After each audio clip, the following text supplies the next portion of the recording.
Chapitre 2. Un nouveau monde m'est révélé. Il est évident que je venais de vivre une nouvelle naissance qui m'avait ôté toute forme de peur. Je disposais à présent d'un courage que je n'avais encore jamais expérimenté. Malgré le fait qu'il ne m'ait pas été indiqué comment ni de quelle source je parviendrais à obtenir les fonds que je recherchais, j'avais une telle foi en l'arrivée de l'argent que je me voyais déjà en sa possession. Je n'ai eu que très rarement l'occasion dans ma vie de faire l'expérience d'une foi semblable. C'est un ressenti impossible à décrire. Dans notre langue, il n'existe aucun mot qui convienne à une telle description. C'est un fait que tous ceux qui ont vécu une expérience semblable peuvent facilement confirmer. Je mis immédiatement à exécution les instructions que je venais de recevoir. Tout sentiment qui m'avait porté à croire que ma mission était impossible m'avait désormais quitté. Je commençais à noter un à un le nom de toutes les personnes que je connaissais et dont je savais qu'elles pouvaient financer les 25 000 $ dont j'avais besoin. Ma liste, qui commençait par le nom de Henry Ford, comptait déjà plus de 300 personnes. J'entendis cependant mon autre soi me dire clairement: continue de chercher. L'heure la plus sombre précède toujours l'aurore. Mais j'étais arrivée au bout de ma route. L'intégralité de ma liste de connaissances avait été épuisée et mon endurance physique était dans le même état. J'avais passé pratiquement 2 jours et 2 nuits sur cette tâche, ne m'arrêtant que pour dormir quelques heures.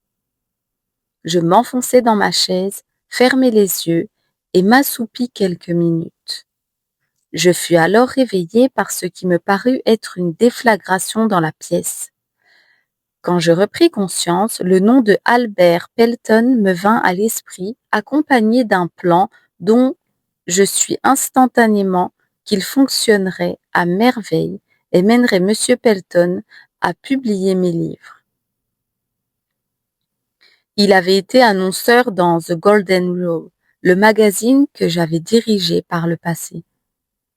Je lui envoyai donc un courrier à Meriden, dans le Connecticut, dans lequel je décrivis le plan tel qu'il m'avait été transmis.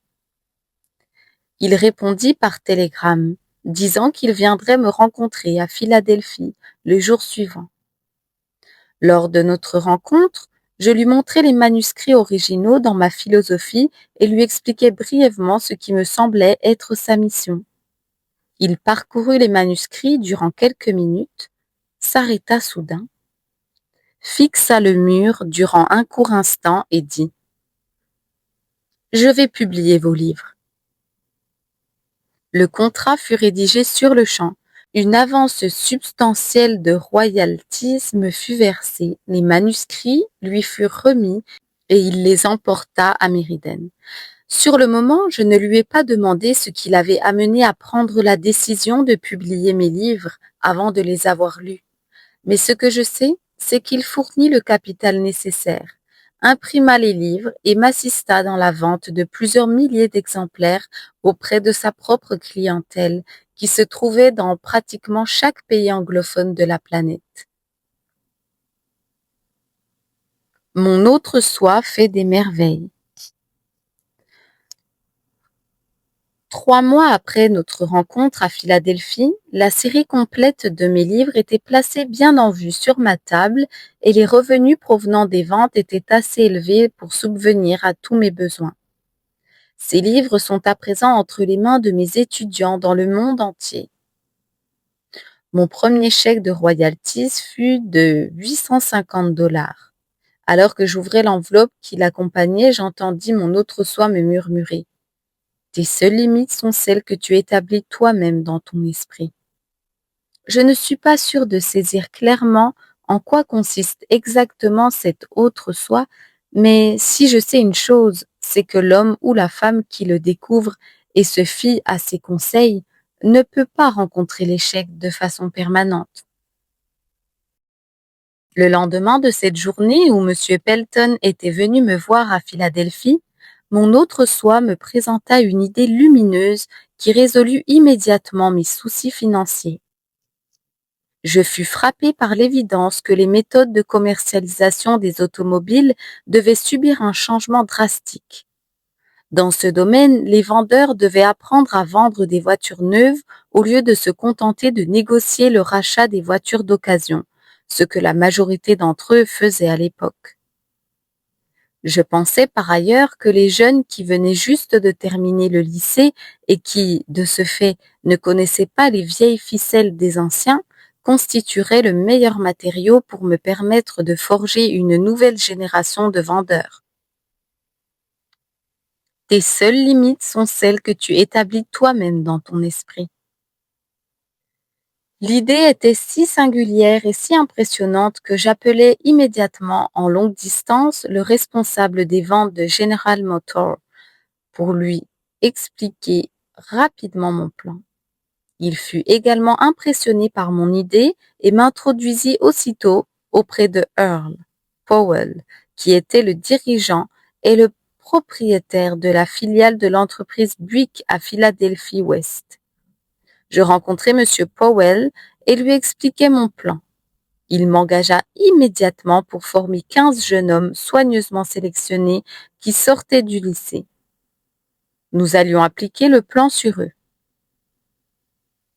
L'avance qu'il me versa alors fut plus que suffisante pour couvrir toutes mes dépenses durant les 3 mois suivants, jusqu'à ce que les retours sur la vente de mes livres commencent à affluer. Cela comprenait le coût de cette suite hors de prix qui m'avait tant inquiété au début.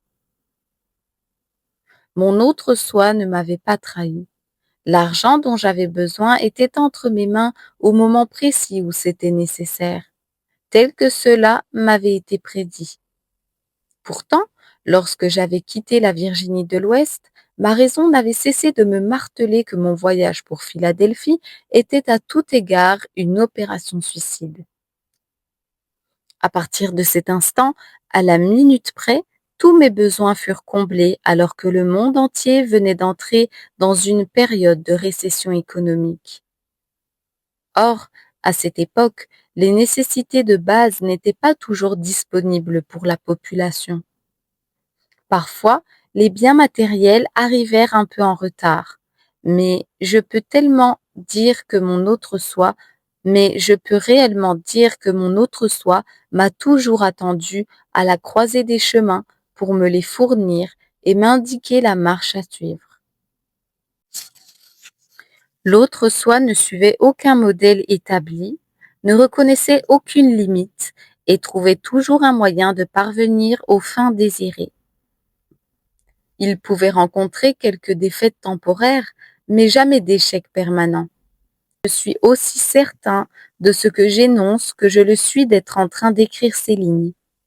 En même temps, j'espère sincèrement que certaines personnes, parmi les milliers de femmes et d'hommes blessés par la dépression financière et d'autres expériences désagréables, découvriront en elles cette entité étrange que j'ai nommée l'autre soi.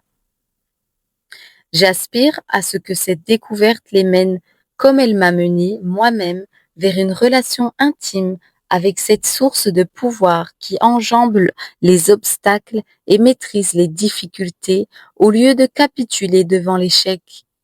Il existe un pouvoir immense à découvrir dans votre autre soi. Cherchez-le sincèrement et vous le trouverez. L'autre soi pouvait rencontrer quelques défaites temporaires, mais jamais d'échec permanent. L'échec est une bénédiction cachée. Grâce à ma rencontre avec mon autre soi, j'ai aussi découvert que chaque problème légitime, quel que soit son niveau de difficulté, possède sa solution.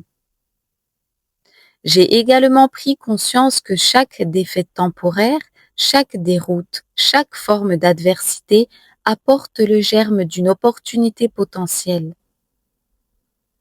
Voyez-vous, je n'ai pas dit le parfum d'un succès immédiat, mais la graine à partir de laquelle la fleur peut germer et grandir. Je ne connais aucune exception à cette règle. La graine dont je parle n'est pas systématiquement visible à l'œil nu, mais vous pouvez être certain qu'elle est là, sous une forme ou une autre. Je ne prétends pas tout connaître de cette force étrange qui m'a réduit à la pauvreté, au manque et qui m'a rempli de peur. Pourtant, c'est cette même puissance qui donna ensuite naissance à une nouvelle foi que j'ai eu le privilège de partager avec des dizaines de milliers de personnes déterminées à changer leur destin. Je sais qu'une telle force est entrée dans ma vie et que je fais tout mon possible pour mettre les autres en communication avec elle. Durant mon quart de siècle de recherche sur les causes de l'échec et du succès, j'ai découvert de nombreuses vérités qui furent autant d'aides précieuses pour moi et pour les autres. Mais ce qui m'a le plus impressionné a été de découvrir que chacun des grands leaders dont j'ai pu étudier le parcours avait été assailli par les difficultés et avait rencontré des défaites temporaires avant de réussir. Depuis le Christ jusqu'à Edison, les hommes qui ont le mieux réussi sont ceux qui ont rencontré des formes de défaites temporaires des plus pugnaces. Cela semble corroborer la conclusion selon laquelle l'intelligence infinie a un plan ou une loi en vertu de laquelle elle dresse une série d'obstacles et d'embûches sur la route des hommes, avant de leur accorder le privilège de devenir des dirigeants, ou l'occasion de rendre service à la société de façon remarquable. Je ne souhaiterais pas devoir revivre les expériences que j'ai traversées durant ce Noël fatidique de 1923, ni cette soirée critique où j'ai tourné autour de cette école en Virginie de l'Ouest et engagé une terrible bataille contre la peur. Mais toutes les richesses du monde ne m'inciteraient pas à me défaire de la connaissance que j'ai acquise au cours de ces expériences. Une nouvelle vision de la foi. Je répète que je ne saurais pas définir exactement cet autre soi, mais j'en sais suffisamment à son sujet pour me reposer sur lui en gardant une foi absolue, même dans les périodes de difficulté où mes facultés de raisonnement ordinaires semblent inadéquates par rapport à mes besoins réels. La dépression économique qui a commencé en 1929 a plongé des millions de personnes dans la misère. Mais n'oublions pas que cette expérience a apporté par ailleurs de nombreux bienfaits. L'un de ces joyaux est la prise de conscience qu'il existe quelque chose d'infiniment pire que le fait d'être forcé de travailler. C'est d'être forcé de ne pas travailler. Finalement, si elle a été analysée à la lumière des changements qu'elle a apportés dans l'esprit de ceux-là, même qu'elle a blessé, cette dépression tiendrait plus de la bénédiction que de la malédiction. Il en est de même de chaque expérience qui change les habitudes des hommes et les oblige à se tourner vers lui, vers leur intériorité, pour trouver la solution à leurs problèmes. Bon, je vais refaire tout là. Finalement, si elle était analysée à la lumière des changements qu'elle a apportés dans l'esprit de ceux-là même qu'elle a blessés, cette dépression tiendrait plus de la bénédiction que de la malédiction. Il en est de même de chaque expérience qui change les habitudes des hommes et les oblige à se tourner vers leur intériorité pour trouver la solution à leurs problèmes. L'année que j'ai passée reclus en Virginie de l'Ouest a été, par le plus grand des hasards, la punition la plus sévère de toute ma vie. Et l'expérience m'a apporté des cadeaux sous la forme d'un savoir indispensable qui a compensé de loin toutes les souffrances qu'elle m'a coûtées. Ces deux résultats, la souffrance et la connaissance qui en résultèrent, étaient inévitables. La loi de la compensation qu'Emerson a si clairement définie rend ces deux résultats à la fois naturels et nécessaires. Que l'avenir me réserve quelques déceptions par le biais de nouvelles défaites provisoires, je n'ai bien sûr aucun moyen de le savoir.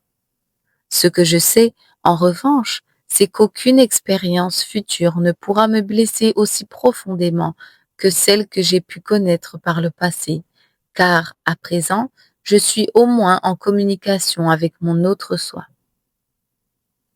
Depuis que cet autre soi m'a pris en charge, j'ai la certitude d'avoir acquis une connaissance utile que je n'aurais jamais pu découvrir si mon ancienne entité pétrie de peur siégeait encore sur le trône.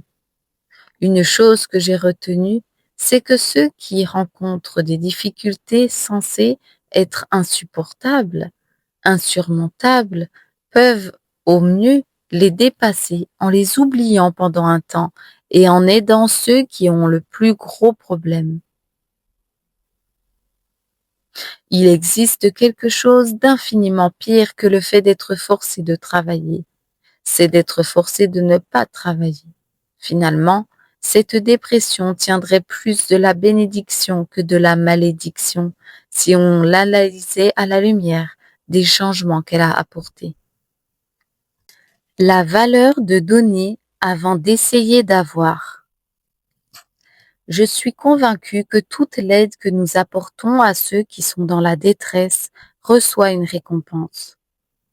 Cette gratification ne vient pas forcément de ceux à qui le service a été rendu, mais elle proviendra d'une source ou d'une autre. Je doute sérieusement qu'un homme puisse profiter des bienfaits de son autre soi aussi longtemps qu'il sera aux prises avec la cupidité et l'avarice, ainsi qu'avec la peur et l'envie. Et quand bien même cette conclusion se révélerait fausse, il me resterait encore l'honneur inhabituel de compter parmi ceux qui ont trouvé la paix et le bonheur grâce à un point de vue erroné. Je préfère avoir tort et être heureux plutôt que d'avoir raison et d'être malheureux, quoique ce dernier point de vue puisse se défendre. Aussi longtemps que je resterai en bons termes avec mon autre soi, je serai capable d'acquérir toutes les choses matérielles dont j'ai besoin. En outre, je serai à même de trouver le bonheur et la paix. Que peut-on accomplir de plus?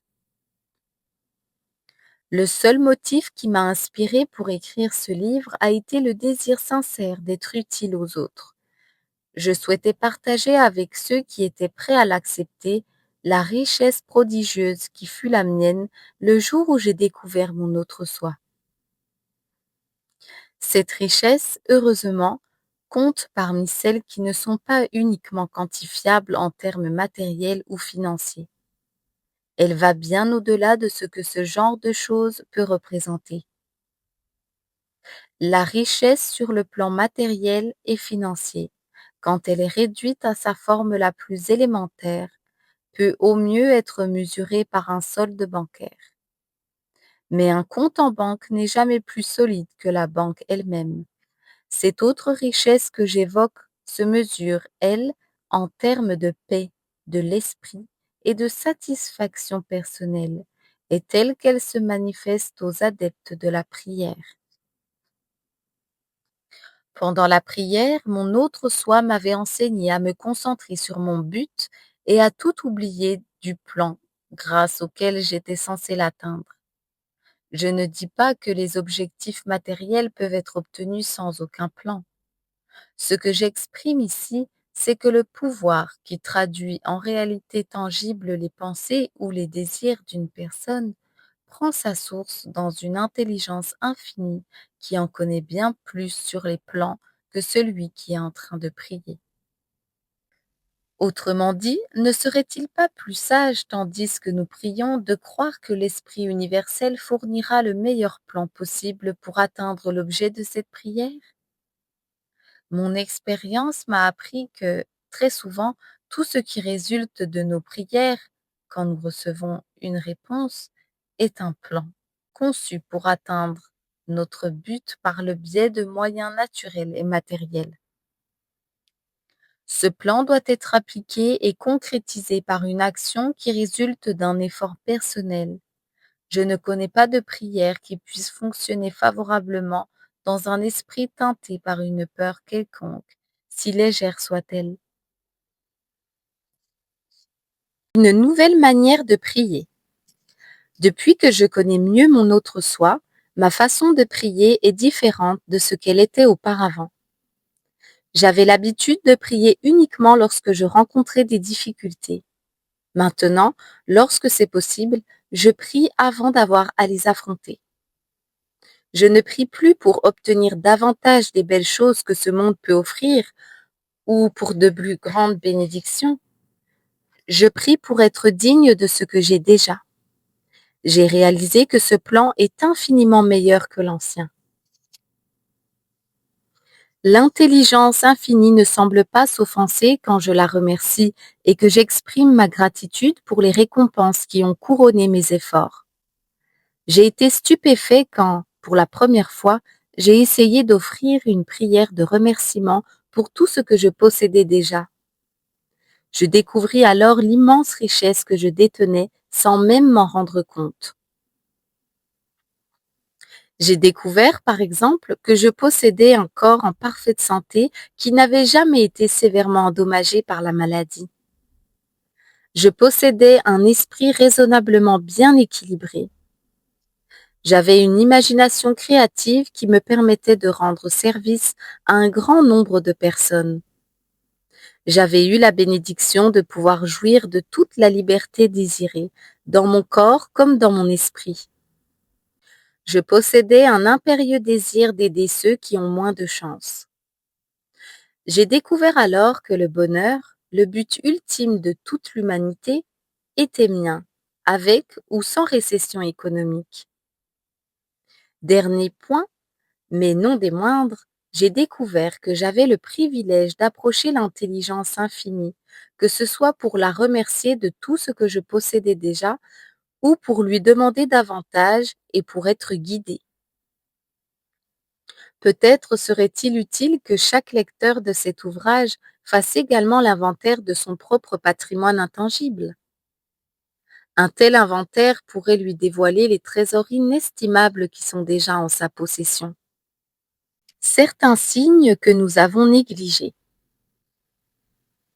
Le monde entier subit un changement d'une ampleur si stupéfiante que des millions de personnes se sont laissées pétrifier par la panique, l'inquiétude, le doute, l'indécision et la peur. Il me semble que c'est la période idéale pour tous ceux qui se sont trouvés à la croisée des chemins, atteints par le doute, de s'efforcer de faire connaissance avec leur autre soi. Tous ceux qui souhaitent le faire trouveront aussi très utile de s'inspirer de la nature. L'observation montre que les étoiles éternelles illuminent le ciel nocturne à leur place habituelle, que le soleil diffuse constamment sa chaleur rayonnante, incitant Mère Nature à produire de la nourriture et de quoi se vêtir en abondance, que l'eau continue de couler au cœur des vallées, que les oiseaux qui sillonnent le ciel et les animaux sauvages des forêts reçoivent leur nourriture quotidienne, que la journée de travail se termine par une nuit de repos, que l'été actif est suivi du sommeil hivernal, que les saisons vont et viennent exactement comme elles le faisaient avant le début de la dépression de 1929. Que, finalement, seuls les esprits des hommes ont cessé de fonctionner normalement, et cela parce qu'ils ont laissé la peur envahir leur esprit. L'observation de ces simples faits de tous les jours peut être utile comme point de départ pour ceux qui souhaitent supplémenter la peur par la foi. Je ne suis pas un prophète, mais je peux, en toute modestie, prédire que chaque individu a le pouvoir de changer son statut matériel ou financier en changeant en tout premier lieu la nature de ses croyances. Ne confondez pas croyance et souhait. Ces deux mots n'ont rien de semblable. Chaque personne est capable de souhaiter de meilleures finances, une meilleure situation matérielle ou une plus grande spiritualité. Mais la foi demeure la seule puissance capable de traduire un souhait en croyance et une croyance en réalité. Ce livre est l'endroit approprié pour attirer l'attention sur le réel avantage de ce concept. Chaque personne peut faire l'expérience d'utiliser délibérément la foi pour concentrer son attention sur toute forme de désir constructif. L'esprit répond au désir le plus puissant et le plus fréquent de son propriétaire. Ce fait ne connaît aucune exception. C'est un fait. Voilà tout. Prenez garde à ce sur quoi vous jetez votre dévolu, car assurément, vous le posséderez. La foi est le point de départ de toute réalisation. Si Edison s'était arrêté en route et s'était contenté de souhaiter que le secret de l'énergie électrique soit un jour maîtrisé et mis à profit dans une lampe à incandescence, cette invention qui est la source d'un tel confort et d'une telle avancée de civilisation ferait encore partie des nombreux secrets de la nature. Il échoua plus de 10 000 fois avant de réussir. Le résultat de ses recherches lui a été révélé parce qu'il n'a jamais cessé d'y croire et qu'il n'a jamais interrompu ses tentatives. Edison a découvert bien davantage qu'un secret. Ses découvertes auraient d'ailleurs pu être taxées de miracles dans un passé plus lointain. Il a également révolutionné le royaume de la physique plus qu'aucun autre homme ne l'avait encore jamais fait, et cela parce que lui aussi avait fait connaissance avec son autre soi. Il me l'a confirmé lui-même. Cependant, même s'il ne m'en avait pas parlé, ses réalisations à elles seules prouvent amplement qu'il avait découvert ce secret. Dans le domaine du raisonnable, rien n'est impossible. Dans le domaine du raisonnable, rien n'est impossible à celui qui connaît son autre soi et se fie à lui. À partir du moment où l'homme croit en une vérité, celle-ci trace son chemin pour devenir réalité. Une prière est une libération de pensée, parfois exprimée à voix haute, parfois en silence. Avec l'expérience, j'ai observé qu'une prière silencieuse est tout aussi efficace qu'une prière exprimée avec des mots. De même, j'ai appris que l'état d'esprit est le facteur déterminant qui fait qu'une prière fonctionne ou non.